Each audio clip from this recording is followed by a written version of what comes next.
Just wanted to welcome everyone. Good morning. Welcome to the ESMA and RMTS quarterly call. Today we will provide a mini training on what to expect for the new quarter one time study implementation. Today's meeting is an opportunity not only to share updates and guidance, but also to collaborate and ask questions so that LEAs can better navigate the upcoming changes to RMTS in quarter one. Thank you all for being here today and for the important work that you do every day to support students across California. I would like to begin by introducing DHCS staff who are with us today.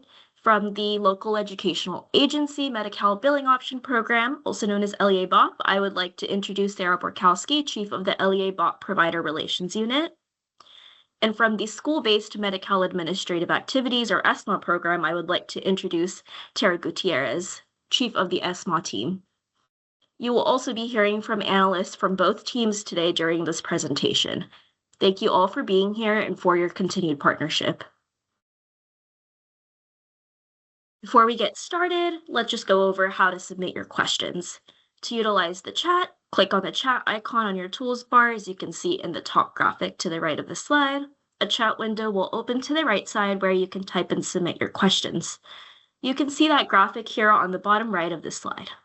If you have any questions today during today's meeting, please submit them in the chat. The chat will be monitored by DHCS to answer your questions as they come in.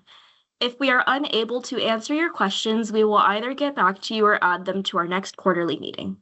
Please start your question with your name and LEA name or your business name so we know how to get back to you. Live captions are available for those who may need it. As you can see in the graphic, there are arrows pointing to each area you will need to click on to find and activate live captions.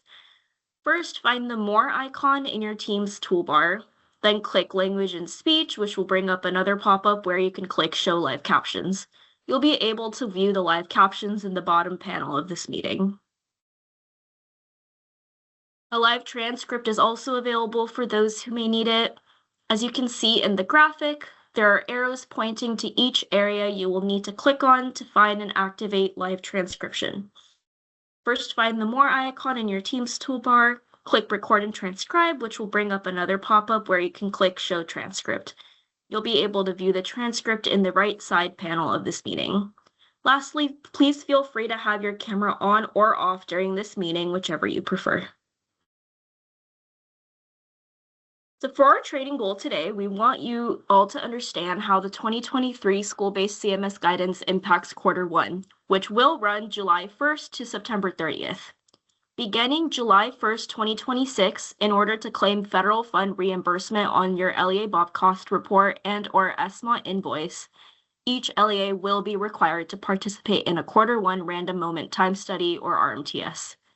As DHCS awaits CMS approval on the California Time Study Implementation Plan, or TSIP, the following slides will help prepare LEAs for that important July 1st date, but it is still considered pending until DHCS receives final approval. DHCS will inform LEAs and LECs of when the new Time Study Implementation Plan is approved. So please ensure that you are signed up for the email notifications from the LEA BOP and ESMA program. We hope by the end of this training you will understand quarter one requirements and learn how to best prepare for a successful quarter one. And here is just a list of commonly used terms and acronyms that we may be using throughout this training. And now I will pass it off to Lacey for our first topic. Thank you. Thank you, Mridni. Okay, so we want to begin by giving some background on what the RMTS is and then how it impacts quarter one and an LEA's reimbursement from the LEA BOP and ESMA program. Let's start with the basics. So the Random Moment Time Study, or RMTS, is a federally approved, statistically valid method for capturing how staff spend their time during the workday. It is web-based and randomized. Every RMTS quarter, TSPs are randomly selected to receive a moment at a random time, where they are asked what they are doing at the exact moment. A moment is a duration of 1 minute, and TSPs have 4 student attendance days to respond. Not all TSPs will receive an RMTS moment. Based on a TSP's response to a moment, These moments are then coded as a reimbursable or non-reimbursable activity. This data is essential for cost allocation in both the LEA BOP and the ESMA program, helping ensure accurate Medi-Cal reimbursement. RMTS is a methodology. It is not a standalone program like LEA BOP or ESMA. Know how RMTS financially impacts your LEA. RMTS results are used to identify, measure, and allocate the proportion of time that LEA staff spend on allowable Medi-Cal administrative and direct service activities.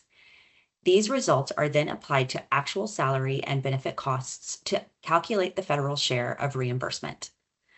The RMTS results as an RMTS percentage in ESMA, or the direct medical services percentage, or DMSP, in LEA BOP are one of the key components in the payment methodology for determining federal reimbursement for both programs. Now let's briefly talk about how the TSP list is tied to quarter one, and then we will move into the heart of the training today to talk about implementing quarter one.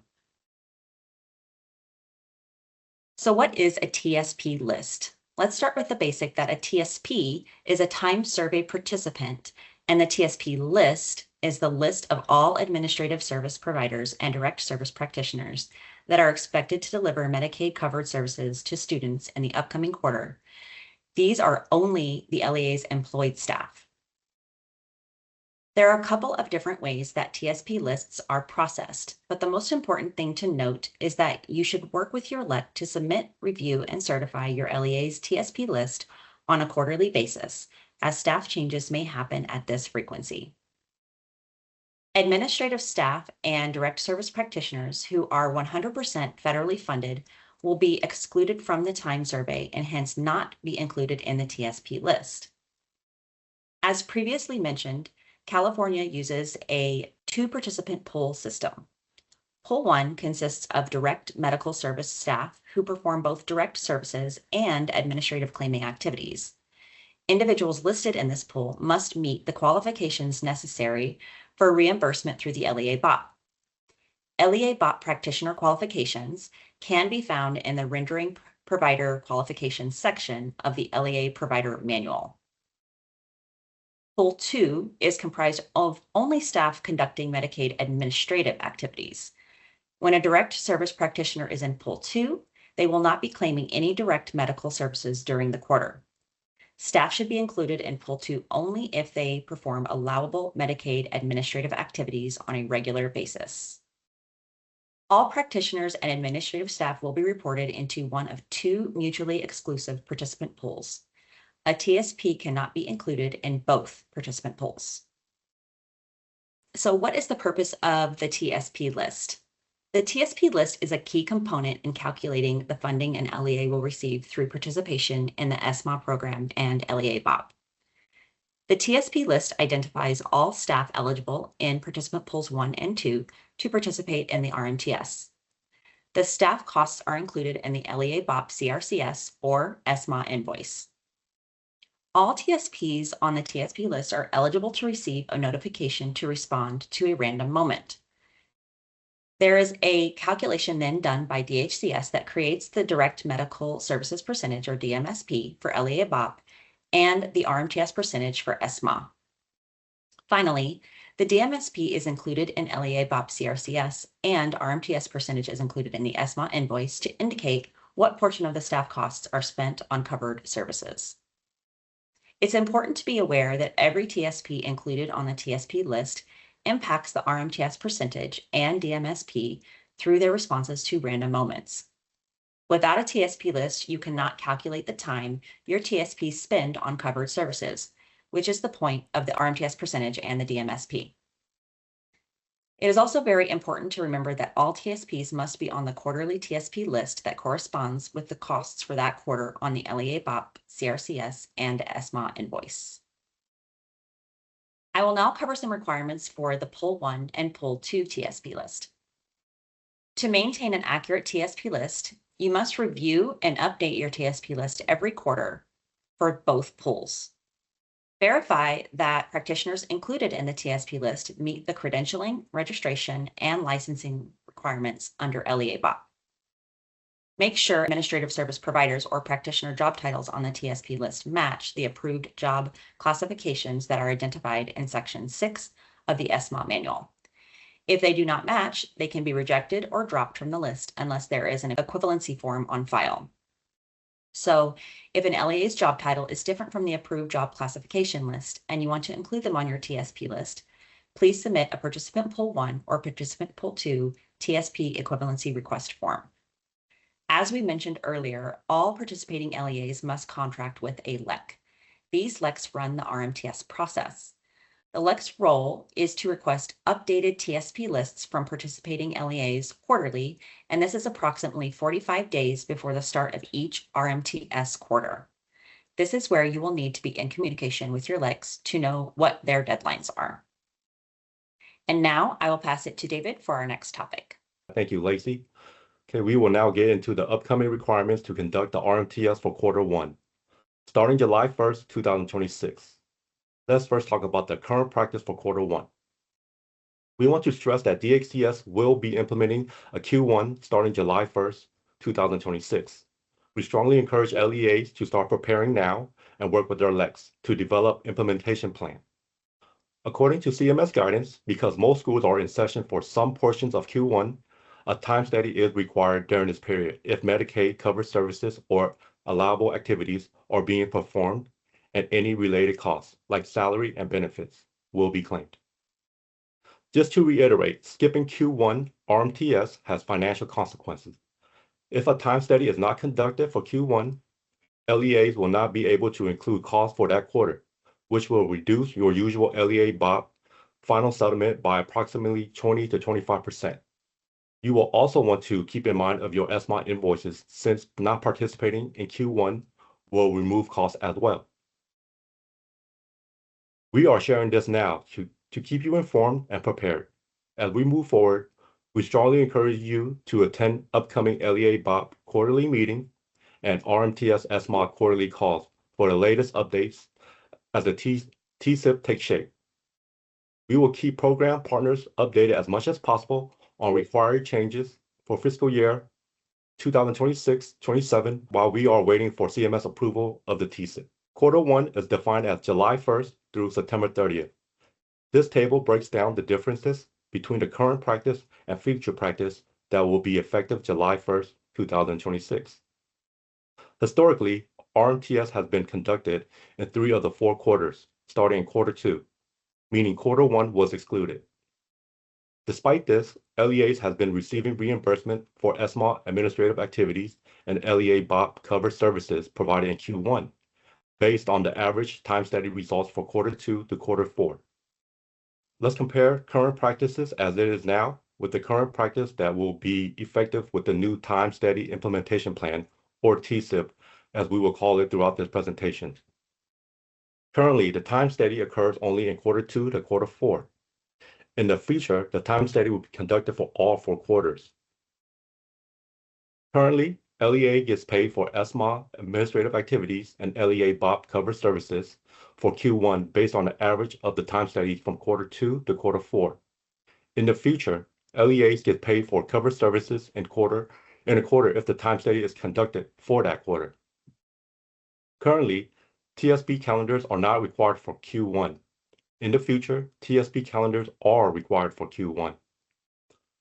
All right, let's get into a little bit more detail about how Q1 will work.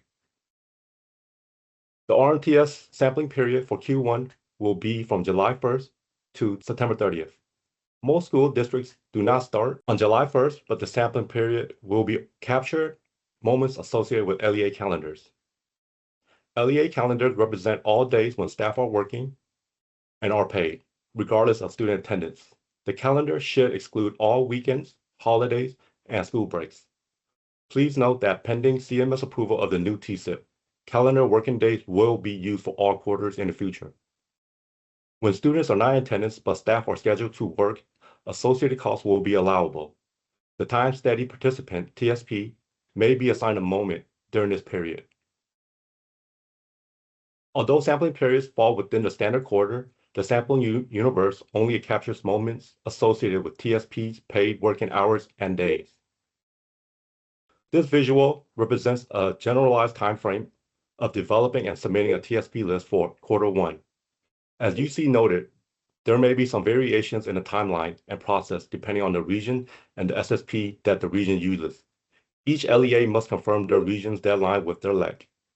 So in this example, the open quarter starts in March or April. The open quarter is the period of time when LEAs can update their TSP list to their LEC. Then in May, the LEA would officially submit their TSP list to their LEC. In June, LECs and DHCS review the TSP list, and this is also the time any appeal would be submitted if needed. And finally, the time study would start on July 1st.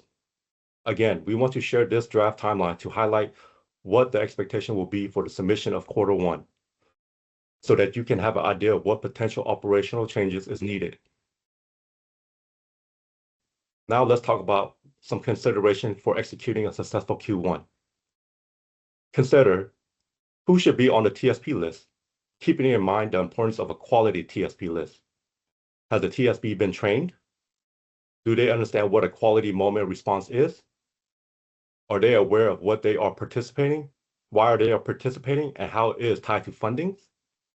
Make sure the RMTS coordinator knows who to work with at the LEA. Is there a separate LEA BOP or SMOC coordinator?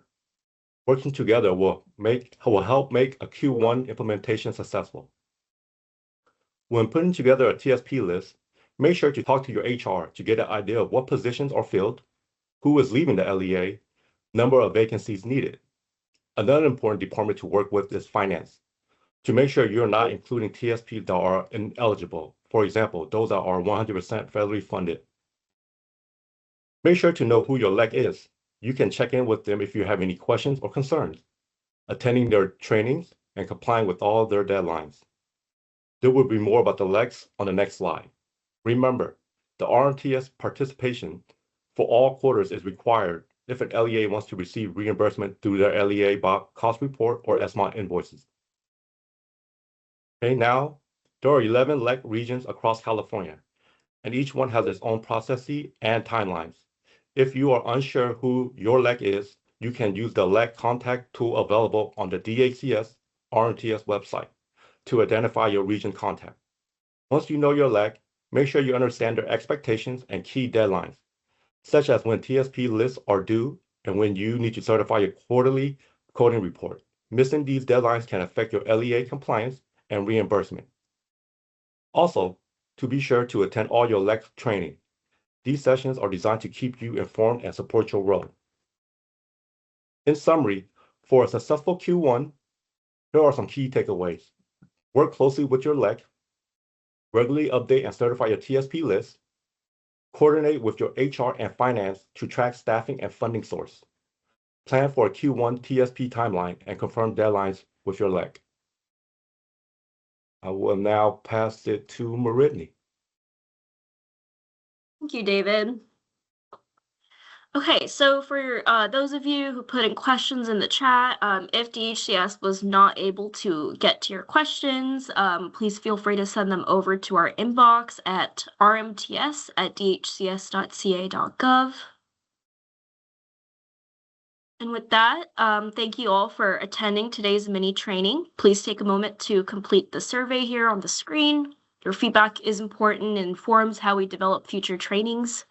DHCS will also share your feedback with the LECs, and you can use the QR code on the screen or the link in the chat to submit your thoughts. Real quick, Marini, before we close up here, so I just want to jump in. Good morning. My name is Tara Gutierrez, the manager of the SMI unit. So I do see that a majority of the questions are two, right? They have two of them. We have the slides, which are going to be finalized and sent out via listserv after this meeting. And then we do have some more detailed and granular concerns around Q1. So we do just want to reiterate, this is a messaging training. We want to let people know of the requirement for the Q1 RMTS starting next year, 2026, but also the importance, and you'll see some of our LEC program partners have been responding, because the importance of an LEA to work closely with their regional LEC is going to be probably the most successful. for you all. So we do see the concerns, we understand the concerns, and we do want to highlight that not doing an RMTS for Q1 is going to have a huge negative financial impact to your LEA. So that Q1 is not automatic anymore. You must time survey, and we understand there are various calendar schedules. We understand there's traditional year round. All of those have been closely reviewed with both our LEC program partners as well as a RMTS subcommittee that DHCS has conducted monthly meetings with over the last 2 years. So we have looked through all of the ins and outs, the positives and negatives, pros and cons. So your LECs are probably the most helpful when it comes to the details around this and the specific timelines. So as the oversight agency, we just want to make sure that the messaging coming from us is that work closely with your LEC. The Q1 will be required, and all of those best practices that you all can coordinate amongst yourselves, either regionally or based on a consortia. And with that, I do believe my counterpart, Sarah, also would like to add something. Thanks, Tara. And then also, I know this is very high level, like I said, and like Tara said, we're introducing the concept so that people start getting used to Q1 and the idea of actually doing an RMTS if you want to claim costs on your cost report or your ESMA invoice. Thank you so much to Rebecca to jump in the chat, answer a lot of those questions. For those who don't know, Rebecca is the LEC for Region 10, so she has a lot of fantastic knowledge. But like Tara had said, and we said throughout the presentation, is work closely with your LECs. They not only will DHCS be communicating with you throughout the months, you also will be hearing from your LECs, and they are fantastic contacts for any questions or concerns. Especially, we saw a lot in regards to building a TSP list for Q1. And then with that, also, we have the January quarterly meeting coming up. So make sure that you are registered for that, because the afternoon training session will talk more about the TSIP implementation plan as well as LEA BOP SPA. So that's a lot of important information there. We'll dig into this more. And as always, we work directly with our LEAs and LEC partners, especially through the RMTS subcommittee. So we are getting feedback from both LEAs and LECs, and also making sure that we are very clear in our messaging. And as we get any updates from CMS as they review our documents, we'll make sure to share those as well, so everybody is prepared. And then I do see that in addition to Rebecca from Region 10, we do have Caitlin Region 3, as well as Jessica Region 11, with their language of who they can reach out to for questions, as well as reiterating that nothing is formally approved at this point, pending CMS approval of the California Time Study Implementation Plan. Again, the importance of messaging now, as we're in November, if this is required or when it's required to start in July, we do need to get the messaging out early so that the concept is understood and are working with your LEC coordinators. But again, until CMS approval, you won't see anything official coming out from the state or from your LEC. And then I did also see, the allowances on including vacancies that will be specific to your LEC as well. So there is that possibility. Sandy added that message into the chat, and I thank you for that. This is, again, more of a high level. So all of those TSP specifics will come in a future training, and that will include vacancies and replacements. But I do want to just reiterate, working with your LEC, and I believe a lot of messaging is already going out. DHCS is working closely with each region, and each region has shared some of their messaging that they have sent out to you all and or are getting prepared to send out to you all. So we do know that messaging is forthcoming. Again, introducing the concept and making folks aware now for the most amount of times. And Corrine, thank you for that. The July 1 date, waiting on CMS approval. How will we move forward? We are going to work on some contingencies in that instance. However, we are moving full steam as July 1 is the date. So I do want to be very clear about that we do need to act as if July 1 is the date. And as the timing gets closer, we'll keep you posted of any other information that you may need. So, but thank you for asking that. And with that, I do think that we did answer most questions. I know I asked a couple of our LEC partners to come off mute if they felt like they would like to share anything with you all as well. And we do have a little bit of time here, so I'd like to offer that opportunity to Jessica and Rebecca if they would like to add anything this morning. Good morning. Thanks for unmuting me. I just want to be very clear that our region, and I'm sure the other LECs, have been consistently communicating since this guidance was released that these are changes that are forthcoming. The difficult position we're in is implementing things before we're fully educated on what the requirements are going to be. So for all of my LEAs in Los Angeles, we're following everything very closely. We will ensure that we have everybody trained and up and running for what the requirements are. There's still a lot of elements that are not clear. So we're kind of building the plane as it's flying, which I know everybody loves. So just don't fear. We're here. We're going to be supporting you 100% of the way, and we will make sure you're prepared. Thank you, Jessica.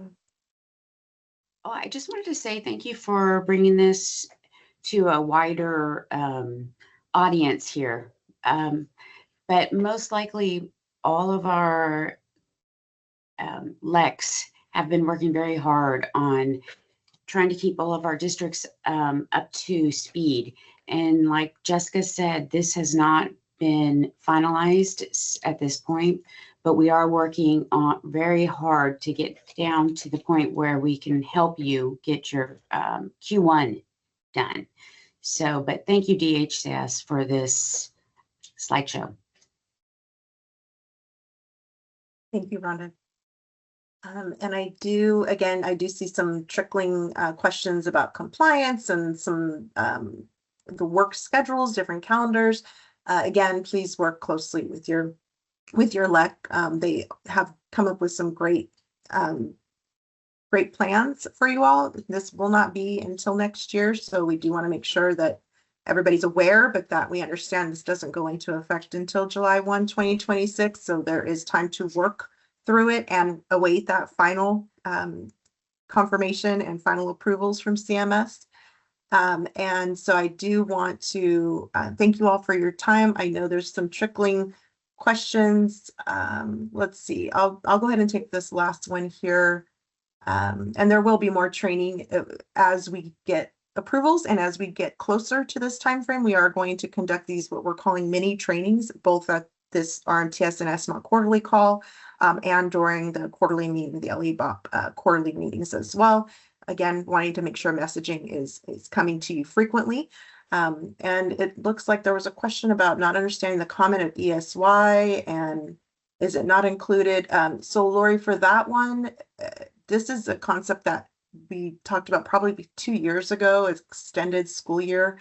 And it is specifically for summer school. That is not what we're talking about here. We're talking about a full quarter one.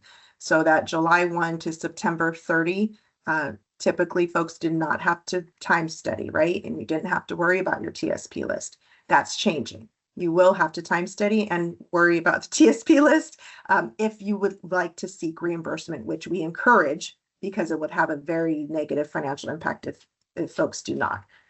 So again, we do want to invite you all to all future trainings. We will have them in this forum so that you all can provide your training survey at the end so that you can give us some ideas for future development and trainings. We'll also share those with our LEC counterparts to also help them possibly reaching out to you. And with that, I will go ahead and hand it over to Sarah to close us out for the morning.